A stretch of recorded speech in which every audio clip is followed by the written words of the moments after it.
ದೇಶದ ಇತಿಹಾಸದಲ್ಲೇ ಮಹಿಳೆಯರಿಗೆ ಅವರ ಹಕ್ಕನ್ನು ಸಂವಿಧಾನದತ್ತವಾಗಿ ಕೊಡುವಂಥ ಒಂದು ತೀರ್ಮಾನವನ್ನು ಮಾಡಿದಂಥ ನರೇಂದ್ರ ಮೋದಿಯವರು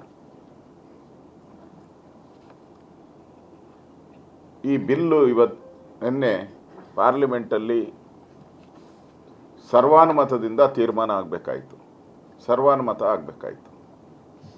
ಎಲ್ಲರೂ ಈ ಬಿಲ್ಗೆ ಒಮ್ಮತದ ಒಂದು ಮುದ್ರೆಯನ್ನು ಹಾಕಬೇಕಾಯಿತು.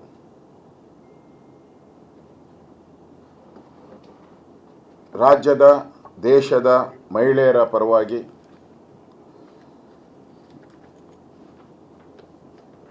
ಇವತ್ತು ಕಾಂಗ್ರೆಸ್ ಸರ್ಕಾರ ಮಾಡಿರ್ತಕ್ಕಂಥ ಅನ್ಯಾಯವನ್ನು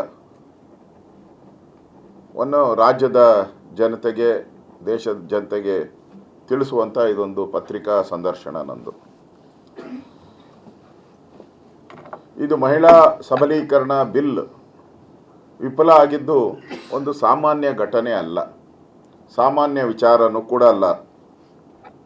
ಇದು ಕೆಲವು ರಾಜಕೀಯ ಪಕ್ಷಗಳ ಪಿತೂರಿ, ನಿರ್ಲಕ್ಷ್ಯ, ಮಹಿಳಾ ವಿರೋಧಿ ಭಾವನೆಯ ಸ್ಪಷ್ಟ ಸಂಕೇತ. ಇದು ಮಹಿಳೆಯರ ಹಕ್ಕು ಬಗ್ಗೆ ವೇದಿಕೆಯಲ್ಲಿ